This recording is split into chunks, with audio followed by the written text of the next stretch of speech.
Bismillahirrahmanirrahim.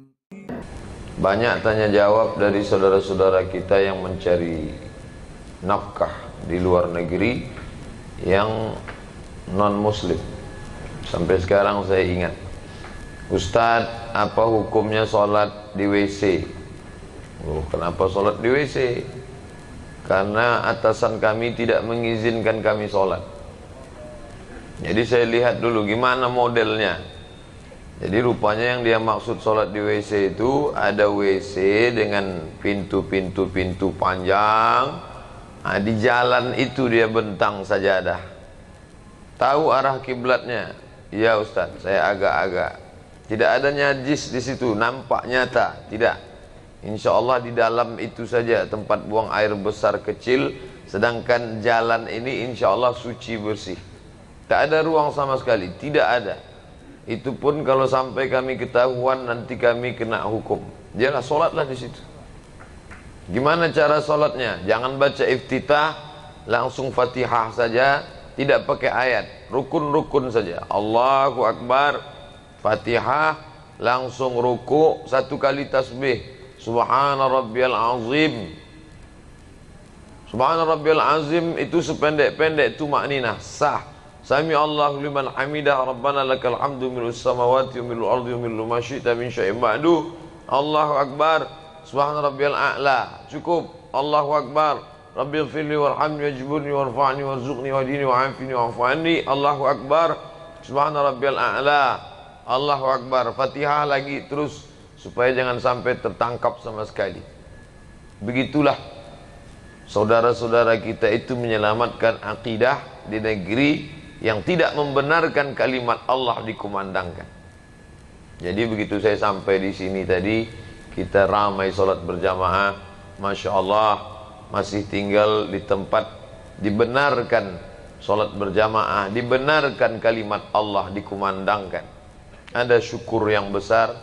Syukur bukan karena masih bisa diberi rezeki, syukur bukan hanya masih bisa mencari nafkah, tapi syukur yang besar adalah ketika kita bisa mencari fid dunya hasanah, fil akhirati hasanah, kita juga bisa berjalan dengan baik. Maka yang masih goncang-goncang, ragu-ragu, berkaca, bandingkanlah diri kita dengan saudara-saudara kita yang masih bisa mengatakan satu hari 5 kali Allahu Akbar walaupun dalam keadaan yang sulit. Pertanyaan yang lain dalam WhatsApp, Ustadz, ya, apa hukumnya kalau saya jamak? Jamak boleh. Zuhur dijamak dengan asar pada waktu zuhur jamak takdim, dilaksanakan di waktu asar jamak takhir. Maghrib dengan isya pada waktu maghrib jamak takdim, dilaksanakan waktu isya jamak takhir. Apa salahnya? Saya jawab, ini jamaknya lain Pak Ustadz. Gimana modelnya? Zuhur, asar, maghrib, isya sekali saja. Boleh apa tak boleh? Oh, itu tidak ada tuntunannya, saya bilang. Mazhab apapun itu tidak ada zuhur, asar, maghrib, isya. Gimana kasus yang kamu alami? Saya masuk kerja jam 12, terus baru boleh keluar jam 8. Otomatis zuhur, asar, maghrib tidak bisa saya laksanakan. Maka mesti saya laksanakan di isya. Oh, itu tidak bisa, saya bilang. Man ahdatsa, siapa yang membuat-buat amal ma laisa alaihi amruna, yang tidak ada tuntunan dari kami, fahuwa raddun, itu bid'ah, mardud, tak bisa dilaksanakan. Pilihannya dua, Ustaz. Saya salat 4 itu di waktu isya atau tidak salat sama sekali. Kalau begitu keadaannya, bagus kamu pilih itu. Karena pilihannya tak salat sama sekali. Nah, tapi perlu saya sampaikan di sini, jangan gara-gara itu nanti di sini pula ikut-ikutan buat jamak 4 itu jadi satu. 4 in 1 namanya. Memang dia di tempat itu tidak dibenarkan sholat sama sekali. Tidak ada. Kalau kamu mau hidup di sini, cari makan di sini, ikut sistem kami. Kalau tidak, pulang ke sana negeri kamu. Itulah sulitnya. Tapi dalam hatinya yang paling dalam tak dapat dia bohongi bahwa dia mesti menyembah Allah Subhanahu wa taala. Ada kerinduan di dalam jiwanya, nurani, diambil dari kata nur, cahaya.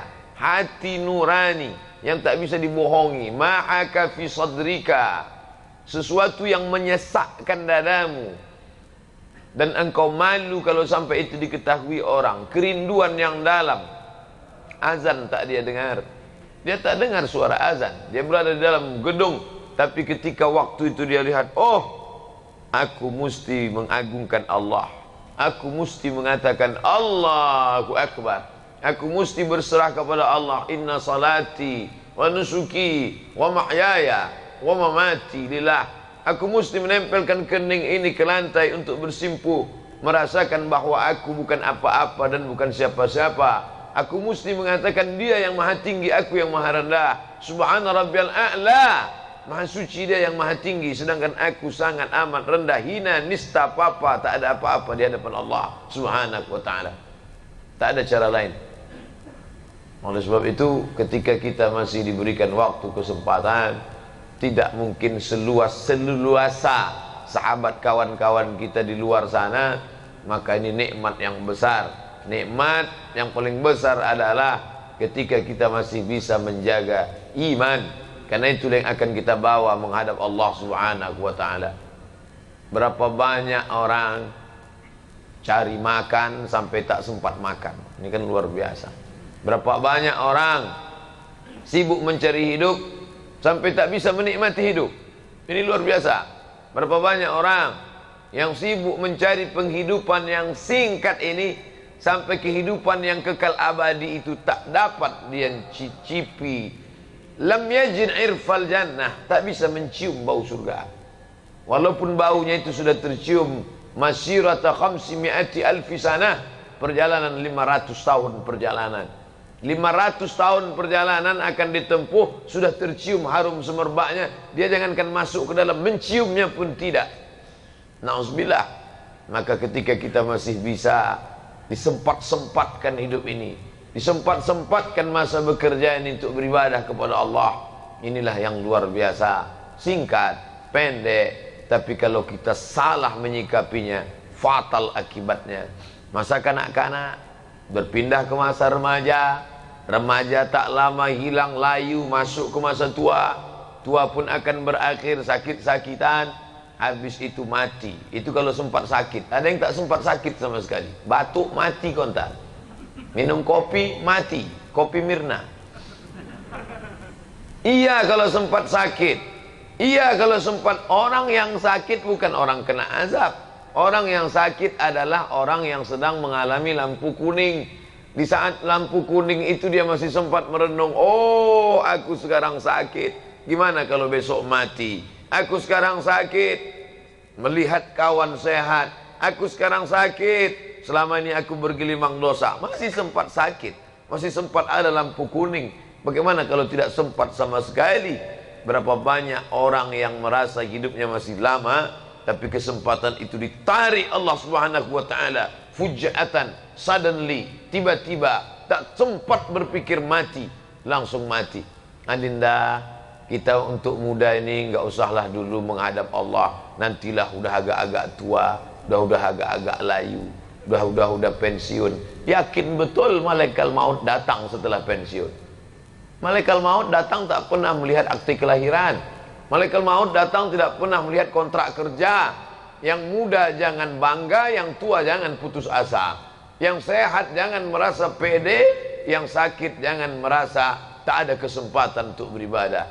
Dalam Islam diajarkan Allah bersumpah sampai 6 kali demi waktu, menunjukkan peredaran waktu yang luar biasa. Waktu pertama fajar, terbit fajar, salat sunat fajar, salat subuh, wal fajri wa layalin ashri. Masuk waktu subuh, Allah bersumpah, was-subhi idza tanaffas. Masuk waktu duha, Allah bersumpah, wad-duha wal-laili idza saja. Masuk waktu siang, Allah bersumpah, wan-nahari idza tajalla. Masuk waktu petang, Allah bersumpah, wal-asri innal insana lafi khusri. Masuk waktu malam, bersumpah 2 kali, wal-laili idza yaghsha wal-laili idza saja. Kenapa Allah bersumpah demi waktu? Karena waktu yang kita terima ini tak ada yang gratis. No free lunch, tak ada makan siang yang gratis. Kalau cuma makan siang yang akan ditanya Allah, insya Allah bisa kita bayar. Tapi kalau waktu ini yang akan ditanya oleh Allah Subhanahu wa ta'ala, aku beri engkau waktu 63 tahun, kemana engkau pakai? Rumah, kos-kosan, asrama, kerja, hiburan, mati. Kalau diputar, orang sedang duduk di tepi meja makan, melihat semut berjalan, sarang, makan, sarang, makan. Bolak-balik semut dalam tanah, ada nasi yang tercecer di tepi meja makan. Sarang tanah, meja makan, sarang tanah, meja makan, sarang tanah, meja makan, sarang tanah, meja makan, datang cicak, habis. Mati. Perjalanan manusia yang begitu singkat. Tempat tinggal, tempat kerja, hiburan. Tempat tinggal, tempat kerja, hiburan, tempat tinggal, tempat kerja, hiburan, tempat tabrak, mati. Apa yang akan dibawa menghadap Allah Subhanahu wa ta'ala? Lalu cukupkah salat ini saja? Fa idza tuma'nantum, kalau kamu sudah tenang, ambil air wudu. Tadi saya sebelum naik melihat ada keran panjang. Lelah hidup ini, siramkan air ke wajah, fresh, segar. Bukan hanya tubuhnya yang fresh, bukan hanya kulitnya yang sudah kering kena AC selama 5 jam saja yang fresh, tapi juga fresh jiwanya. Kenapa? Karena saat air masuk ke mulut, keluarlah dosa-dosa mulut, keluar dosa-dosa hidung. Ketika air disiramkan ke wajah, keluarlah dosa-dosa dari kelopak biji mata. Ketika air disiramkan ke tangan, keluar dosa-dosa dari celah jari jemari tangan. Ketika air mengusap kepala, keluarlah dosa sampai ke lubang telinga. Ketika air menyiram kaki, keluarlah dosa dari celah-celah kuku kaki. Hadapkan wajah. Allahumma ja'alni minat tawwabin waj'alni minal mutatahhirin. Aku kotor, banyak silap, banyak salah. Waj'alni min ibadikas salihin. Walaupun aku tak layak bergabung dengan mereka, tapi tolonglah ya Allah, masukkan aku ke dalam golongan hamba-hambamu yang saleh. Angkat kedua tangan, bersimpuh, bukan di hadapan raja, bukan di hadapan gubernur, bukan di hadapan presiden, tapi sedang berada di hadapan Dia yang dalam satu genggaman kuasanya tercabut nyawa Fir'aun hanya dengan tersedak di tengah laut merah. Dengan satu genggaman kuasanya tercabut nyawa Namruz, hanya satu makhluknya yang masuk ke telinga, bernama nyamuk yang hina, yang tak ada apa-apanya. Innallaha la yastahi ayyadriba mathalan ma ba'udatan fama fawqaha. Allah tak malu menciptakan seekor nyamuk. Katanya Allah, Tuhan itu hebat. Mana ciptaannya? Cuman seekor nyamuk saja. Dengan nyamuk itu dia mematikan Namruz sang raja perkasa. Mati. Kalau raja di raja Fir'aun mati. Kalau raja di raja Namruz mati. Qarun mati, tenggelam dengan hartanya. Aku tak ada apa-apanya di hadapan Engkau ya Allah. Aku makhluk yang kecil dan hina ya Allah. Allahu Akbar. Di saat itulah kita akan merasakan keagungan kebesaran Allah. Salam dalam keadaan suci bersih, dari zuhur ke asar kosong, hampa, tak pernah putus, tak pernah putus, tak ada putus. Karena ketika tegak bekerja itu pun zikir. Kebetulan kerjanya tegak, zikir. Kebetulan kerjanya duduk, zikir. Kebetulan kerjanya memeriksa mesin dalam keadaan berbaring, pun juga zikir. Alladzina yadhkuruna Allaha qiyaman. Orang-orang yang tetap berzikir mengingat Allah qiyaman, tegak, wa qu'udan, dalam keadaan duduk di depan komputer, depan laptop, depan perusahaan, di depan macam-macam sarjana engineering, mesin, apa keahlian, semuanya sama di hadapan Allah Subhanahu wa taala. Allazi yadhkurullah, alladzina yadhkurunallah, mereka tegak qiyaman, qu'udan, duduk, wa ala junubihim, semuanya tetap mengingat Allah Subhanahu wa taala. Maka Nabi sallallahu alaihi wasallam beristighfar, wallahi demi Allah, inni astaghfiru ila rabbi wa atubu ilaih, aku beristighfar kepada Allah mi'ata marrah, 100 kali sehari semalam. Ini hadis muskil, problem. Kenapa Nabi beristighfar, bertaubat 100 kali sehari semalam, padahal dia maksum, tak berdosa, padahal dia diampunkan Allah Subhanahu wa taala. Kenapa beristighfar sampai 100 kali sehari semalam. Orang beristighfar karena berzina, orang beristighfar karena minum khamar, orang beristighfar karena ghibah, gosip. Dia tak pernah gosip, dia tak pernah khamar, dia tak pernah berzina. Kenapa dia beristighfar 100 kali sehari semalam? Ternyata Nabi beristighfar bukan karena dosa-dosa besar itu. Dia beristighfar ketika hatinya lalai sejenak. Hati lalai karena sibuk dengan pekerjaan. Astaghfirullahaladzim. Saya Pak Ustadz tidak bisa berzikir karena saya bekerja melayani orang banyak, harus ngomong. Ya tentu tidak zikir di mulut, tapi hatinya tak putus. Saya tak ingin gara-gara ini nanti mulut berzikir sampai memaksakan yang tak semestinya. Nanti kawan nanya, gimana masalah pekerjaan kita di sana? Astaghfirullahaladzim. Oh enggak. Bukan itu yang saya maksud. Karena makna zikir itu zikir. Ala bidzikrillahi taqma'innul qulub. Dengan banyak berzikir, hati menjadi tenang. Mulut menyebut, hati mengingat. Yang paling bagus connect antara keduanya. Mulut menyebut, hati mengingat. Subhanallah, subhanallah, subhanallah, subhanallah. Mulut menyebut, hati mengingat. Tapi andai tidak bisa satu saja, mulut tidak menyebut, hati tetap mengingat. La ilaha illallah, la ilaha illallah, la ilaha illallah, la ilaha illallah, la ilaha illallah. Andai mati dalam pekerjaan itu, mati dalam keadaan husnul khatimah. Bayangkan, mati sendirian, tidak ada orang yang membisikkan. Iya, kalau kita mati di dalam kamar, masih sempat istri anak membisikkan ke telinga, la ilaha illallah.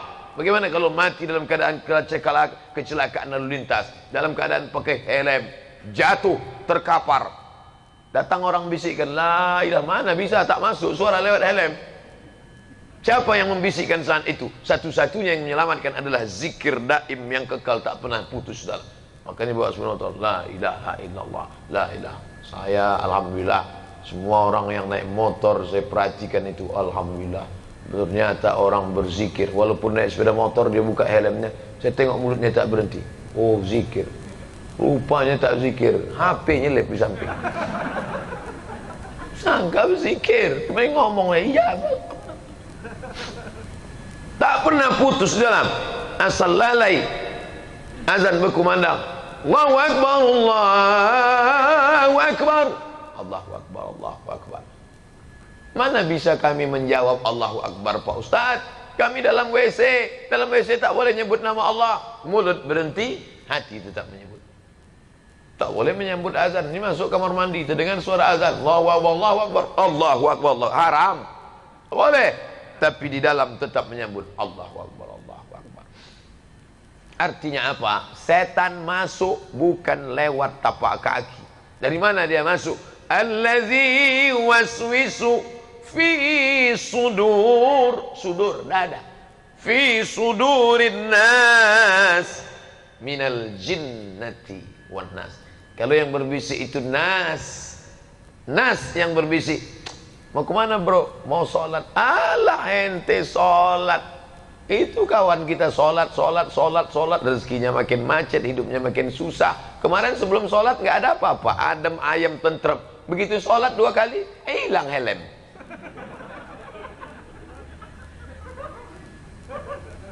Ingat, ada orang yang tak pernah sholat, tak pernah puasa, tak pernah zakat, tak pernah sedekah, tak pernah zikir. Hidupnya tentram, adem ayam, tenang, rezeki melimpah ruah, anak segar bugar, kekuasaan tinggi. Dia bukan sedang dapat rezeki, tapi dia sedang dipermainkan dengan istidraj. Sanastadrijuhum min haitsu la ya'lamun. Kami mainkan mereka dengan istidraj. Wa umli lahum, kuulur gajinya besar, kuulur rumahnya besar, kuulur mobilnya besar, kuulur kebunnya besar, kuulur mobilnya besar, rumah besar, kebun besar, bini besar. Dia menyangka sedang merasa dalam nikmat. Yukhadi'un Allah. Mereka menyangka sedang menipu Allah. Tengok, Allah kutipu. Nampaknya catatan malaikat sedang error nih. Wa khadi'uhum. Allah yang sedang menipu mereka dengan permainan istidraj. Hati-hati. Kalau rezekimu melambung padahal kau tidak beribadah, waspadalah. kau sedang dimainkan dengan istidraj. Sebaliknya, ketika sedang khusyuk beribadah, semangat beriman sedang tinggi, rajin khusyuk, datang ujian, sabarlah. La yusibul mu'min min nasabin wala wasabin wala saqamin. Sakit, demam, susah hati, gundah gulana, hilang, mati, itu tak lain tak bukan asyauqul ladzi yashtakuha, sampai duri bunga yang menusuk tapak kaki. Jalan 10 orang sama-sama enggak pakai sendal lari pagi, tiba-tiba kaki kita yang luka kena kaca, kena duri. Kenapa kaki saya? 10 orang sama-sama jalan, 9 orang enggak kena, yang 9 itu satu pun enggak sholat subuh. Saya yang sholat, kenapa saya yang kena? Mana keadilan Allah? Allah sedang ingin membersihkanmu, hai saudaraku, sampai tidak ada noda di tubuhmu. Hatta yamshi 'alal ardi ma kanat 'alaihi khati'ah, sampai kau berjalan di atas muka bumi tak ada dosa, noda walaupun sebesar biji sawi. Husnuzan kepada Allah. Kami jalan tadi 10 dari pagi. Kawan itu yang tadi malam mabuk, yang tadi malam dugem itu artinya duduk sambil gemetar. Kok aku yang kena ya? Introspeksi diri. Mungkin Allah ingin membersihkan aku, dia sayang sama aku, dia tak ingin aku mati menghadapnya dalam keadaan membawa dosa, maka dibersihkannya aku sebersih-bersihnya.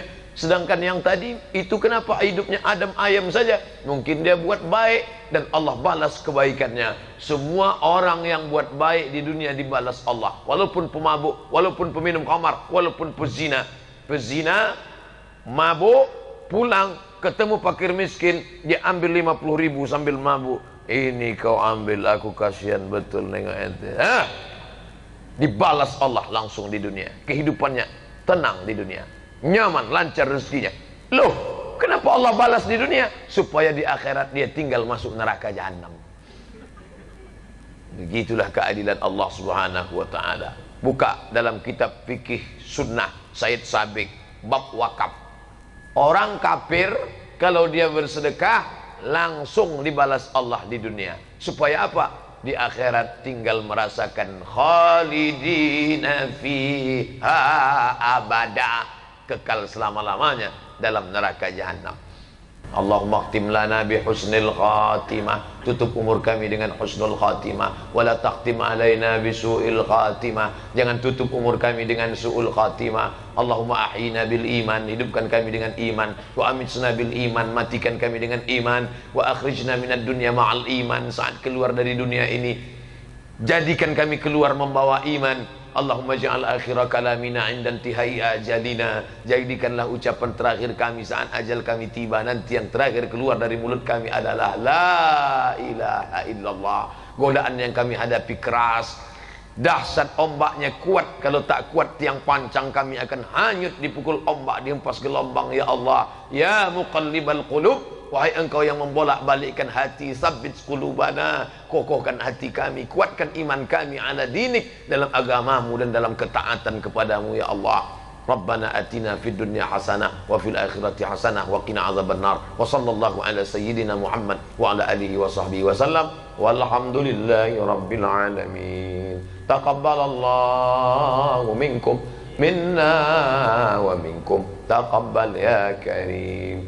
Mohon maaf banyak silap salah. Terima kasih atas segala perhatian. Jangan lupa sertakan saya dalam doa adik-adik, saudara sekalian. Doa rezeki itu semua doakan ya Allah, matikan Ustadz kami Abdul Somad dalam husnul khatimah. Terima kasih. Wassalamualaikum warahmatullahi wabarakatuh.